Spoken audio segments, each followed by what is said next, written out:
Welcome to Black Hole Spoiler.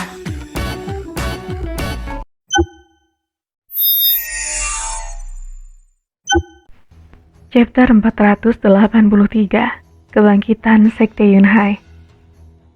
Di udara, ada panah yang tak terhitung jumlahnya yang turun dari langit. Orang-orang di dalam ngarai badai mengangkat kepala mereka dan melihat anak panah yang tak berujung. Mereka hanya bisa menatap kosong pada anak panah yang turun ke arah mereka karena tidak ada tempat untuk berlari. Kumpulan anak panah semakin banyak bersamaan dengan anak panah yang ditembakkan ke langit. Pemandangan itu menyebabkan tubuh mereka menggigil ketakutan. Diikuti oleh suara seperti hujan menabrak atap. Jeritan mengerikan yang tak terhitung jumlahnya mulai menyebar di udara. Akhirnya anak panah itu jatuh ke orang-orang di dalam lembah dan pembantaian dimulai. Ini adalah bagian dari siklus takdir. Ini adalah karma mereka. Selain itu hanya segelombang panah pertama. Setelah gelombang pertama, ribuan panah ditembakkan terus-menerus ke udara dan menciptakan awan tebal. Panah itu tidak ada habisnya dan tak henti-hentinya ditembakkan. Itu adalah hari penghakiman untuk semua dosa mereka. Suasana dipenuhi dengan tangisan yang menyakitkan dan tatapan kematian. Ling Feng duduk di atas harimau bersayapnya di langit, menatap ke bawah ke ngarai badai. Dia tampak benar-benar tanpa ekspresi. Dia sudah terbiasa dengan kematian. Tidak ada yang bisa tetap tenang ketika mereka melihat tragedi yang seperti itu. Lin Feng tidak terkecuali, tetapi dia tahu, jauh di dalam hatinya bahwa dia melakukan hal yang benar. Dia harus membalaskan dendam mereka yang dibantai dan berusaha melindunginya ketika ia berada di Sekte Yunhai. Jika di masa depan, ada yang selamat dan mencari dia untuk membalaskan dendam, Lin Feng akan mengerti. Ini adalah konsekuensi bahwa dia harus memikul demi balas dendamnya. Lin Feng tidak bisa menyelamatkan semua orang dari penderitaan. Yang bisa dia lakukan adalah membunuh musuh-musuhnya dan bergerak maju. Setelah gelombang panah ketiga, tidak ada lagi tanda-tanda kehidupan di dalam lembah. Darah mereka telah berkumpul di tengah lembah untuk membentuk sebuah danau dan seluruh tanah berwarna merah.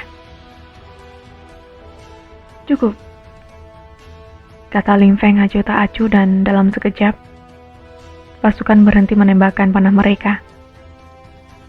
Pasukan itu terlihat tegas dan tanpa emosi. Semua pasukan itu adalah pasukan prajurit profesional. Mereka semua telah menumpahkan banyak darah dalam pertempuran. Selain itu, ini bukan hanya pasukan biasa. Mereka adalah pasukan Cizie. Semuanya memiliki lebih banyak darah di tangan mereka daripada kebanyakan tentara di negeri ini sebelumnya. Di masa lalu mereka telah melihat banyak teman mereka mati dalam peperangan. Melihat teman mereka mati selalu merupakan pengalaman yang tragis. Jika mereka tidak bertarung dengan kekuatan penuh untuk membunuh semua musuh mereka, maka salah satu rekan mereka akan mati sebagai akibatnya.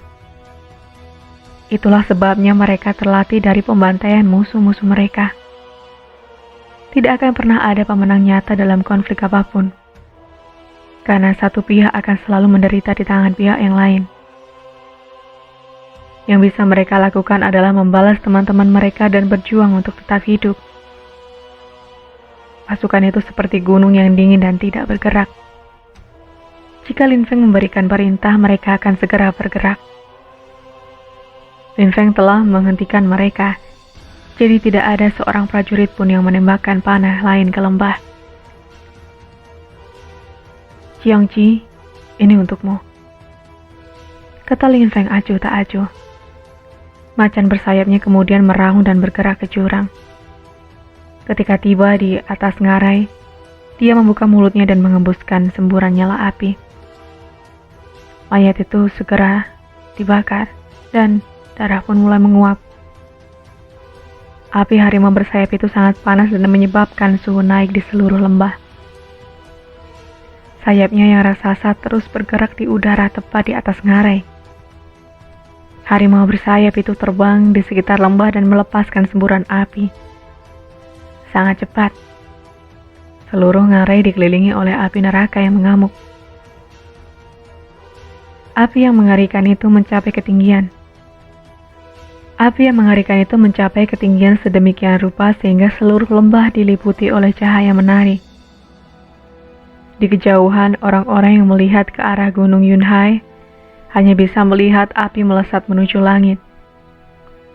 Mereka tidak bisa mempercayai mata mereka. Mereka semua bergetar ketika keringat dingin menutupi tubuh mereka.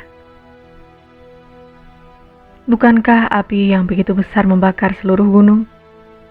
Apakah orang-orang di Gunung Yunhai semuanya mati? Banyak orang benar-benar lega karena mereka tidak berpartisipasi dalam pemusnahan sekte Yunhai di masa lalu. Jika tidak, mereka semua akan mati pada saat itu. Mereka akan terbakar di dalam ngarai. Lin Feng terlalu arogan. Dia ingin membalas dendam sehingga api amarahnya membakar Sui Yue. Setelah itu, banyak orang akan mengingat api itu. Mereka terus membakar selama 3 hari 3 malam di puncak Gunung Yunhai. Tidak ada lagi kegelapan. Selalu diterangi oleh api membakar mayat musuh Lin Feng. Tentu saja, itulah yang terjadi setelahnya. Pada saat itu, harimau bersayap kembali ke sisi Lin Feng. Lin Feng sedang melihat api. Ia menghela nafas dan berkata, "Sekte Haoyue sudah hancur. Gunung Yunhai adalah milik kita lagi." Aku, Lin Feng, sebagai patriark dari Sekte Yunhai menyatakan bahwa Sekte Yunhai terlahir kembali. Banyak orang berteriak. Mereka terdengar seperti binatang yang meraung. Itu adalah pemandangan yang mengejutkan. Sekte Yunhai telah dihancurkan. Banyak orang telah dijual sebagai budak dan budak-budak itu telah diselamatkan oleh Lin Feng. Semua orang yang selamat sudah menjadi anggota pasukan Cizie. Tentu saja, menyebut pasukan Cizie sebagai pasukan Sui Yue tidak benar. Karena pasukan Cizie hanya memiliki satu pemimpin, yaitu Lin Feng. Mereka tidak lagi setia pada negara manapun dan hanya mematuhi Lin Feng. Para mantan anggota Sekte Yunhai merasakan kebencian yang mendalam. Mereka telah menjadi budak dan dipenjara. Tetapi pada saat itu mereka akhirnya bisa melihat sekte mereka lagi. Mereka bersemangat. Orang lain tidak akan pernah mengerti perasaan mereka. Tinggal di sini di Sekte Yunhai dan berkultivasi selama 3 hari. Kemudian dalam waktu 3 hari, menuju ke desa Gunung Es dan Salju. Kata Lin Feng acuh tak acuh. Sekte Yunhai dibangkitkan tetapi tidak semudah itu. Mereka masih memiliki daftar musuh yang banyak. Di bawah kendali Lin Feng, ada ribuan kultivator kuat dan itu adalah pasukan yang sangat kuat. Lin Feng bersiap untuk melakukan reformasi militer penuh. Namun tujuan mereka tetap sama, membunuh musuh-musuhnya. Lin Feng akan memilih beberapa orang muda dari pasukan Cizie. Mereka yang menonjol karena kemampuan alami mereka dan akan membiarkan mereka berkonsentrasi pada kultivasi untuk meningkatkan kekuatan mereka. Lin Feng ingin membangun tentara yang kuat yang akan menjadi campuran anggota dari tentara Cizie dan Sekte Yunhai. Itu bukan pasukan biasa lagi. Jika sekte tidak memiliki banyak kekuatan, itu tidak akan tetap makmur. Itu sebabnya dia akan membangun pasukan untuk sekte itu. Hanya jika sekte dan tentara bekerja sama, mereka dapat membangun kekuatan yang belum pernah ada sebelumnya. Lin Feng dan pasukannya tetap di rantai Gunung Yunhai selama 3 hari untuk mengatur ulang formasi. Lin Feng telah menghancurkan Sekte Haoyue dan membawa orang-orangnya ke Gunung Yunhai untuk dimusnahkan para penjajah. Berita itu menyebar dengan sangat cepat ke seluruh Sui Yue. Semua orang tercengang. Sekte Haoyue, sebuah sekte raksasa, dihancurkan. Sekte besar pertama yang telah dihancurkan adalah Sekte Yunhai, dengan cepat mengikuti jejak Sekte Luoxia. Di Sungai Celestial, Sekte Luoxia telah kehilangan sebagian besar kultivator terkuatnya. Mereka semua dibunuh oleh Lin Feng. Kemudian, Duan Wudao yang telah membunuh mayoritas anggotanya di kota kekaisaran yang menyebabkan keruntuhan mereka. Dengan Sekte Haoyue yang dimusnahkan, pemusnahannya juga menyebabkan kebangkitan Sekte Yunhai. Lin Feng yang dulunya adalah murid dari Sekte Yunhai sudah mengejutkan seluruh negara Suiyue.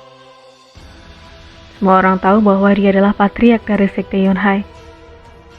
Pada saat itu, semua orang melihat desa Gunung Es dan Salju.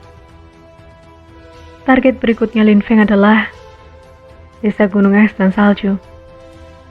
Mungkin setelah kehancuran Gunung Es dan Salju, Lin Feng akan menuju ke kota kekaisaran. Orang-orang yang telah bergabung dalam penghancuran Sekte Yunhai sangat banyak. Mereka semua adalah kelompok yang sangat berpengaruh yang tersebar di seluruh negeri. Lin Feng telah membangkitkan Sekte Yunhai, tetapi dia tidak selesai membalaskan dendamnya. Setiap orang yang berpartisipasi dalam kehancuran harus mati. Dia berencana untuk pergi ke kota kekaisaran. Banyak orang yang semakin tidak sabar. Mereka ingin melihat Lin Feng membuat legenda lain di Suiyue. Itulah cerita lanjutan dari Peerless Martial of God. Nantikan kelanjutan cerita ini dengan cara subscribe dan tunggu kelanjutan ceritanya hanya di Black Hole Spoiler.